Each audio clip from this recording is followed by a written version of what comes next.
বাংলা অভিধানে বহুল প্রচলিত একটি প্রবাদ, ঘরপোড়া গরু সিঁদুরে মেঘ দেখলেই ডরায়। এই যেমন বাংলার ক্রিকেট প্রেমীরা আতঙ্কিত বোধ করেন সিন্ডিকেট শব্দটা শুনলে।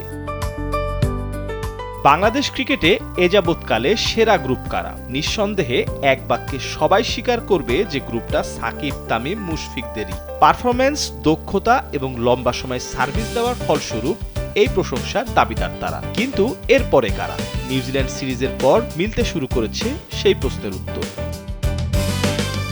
2006 অনূর্ধ্ব-19 ব্যাচের বাই প্রোডাক্ট সাকিব, তামিম, মুশিরা। এরপর এভাবে কোনো কোর গ্রুপ বাংলাদেশ ক্রিকেটে থিতু হতে পারে নাই। এটা অস্বীকার করা সম্ভব নয় যে পঞ্চপাণ্ডব পরবর্তী সময় টেস্ট ও টি-20তে না হলেও ওডিআইতে খাবি খেয়েছে বাংলাদেশ। সেই জায়গায় নিজেদের প্রতিষ্ঠা করেছেন 2014-16 অনূর্ধ্ব-19 ব্যাচের একটা টিম। বর্তমান ওডিআই দলের কাপ্তান মিরাজ কিংবা সেঞ্চুরিয়ান শান্ত অথবা ফাইফার নিয়ে সিরিজ নির্ধারণী পারফর্মার মুস্তাফিজ, তারা সবাই 2014 ব্যাচের গ্র্যাজুয়েট। এই ব্যাচের আরেক উল্লেখযোগ্য সদস্য লিটনের নাম না বললেও অন্যায়ই হবে।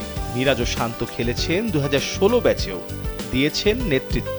মিরাজ তো সেবার ম্যান অব দ্য টুর্নামেন্টই হয়েছিলেন। এমন একটা কোর গ্রুপ একসাথে থাকলে মাঠের বোঝাপড়া ভালো হয়, তাছাড়া বেগ পেতে হয় না ম্যাচ প্ল্যান এক্সিকিউট করতে। 2020 সালের যুব বিশ্বকাপ জয়ী দলটিকে ধরা হয় বাংলাদেশের ক্রিকেটের এখন অবধি সবচেয়ে ট্যালেন্টেড ব্যাচ।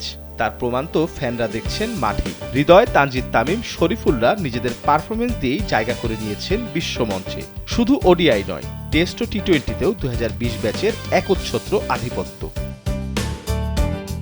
ঘরের মাঠে টানা 3টি সিরিজ জয় আত্মবিশ্বাস যোগায়, ভরসা দেয়। পঞ্চপাণ্ডব পরবর্তী সময় কি হবে এমন চিন্তা দূর না হলেও নতুন করে আশা জাগাচ্ছে বাংলাদেশ টিমের দুই স্ট্রং সিন্ডিকেট। তাদের সাথে যুক্ত হচ্ছে নাহিদ রানাদের মতো বিস্ফোরক কুইন। এগিয়ে যাক বাংলাদেশ ক্রিকেট, আসুক সফলতার সবুজ ঝান্ডা। মির্জা সানোয়ার হোসেন, কালবেলা।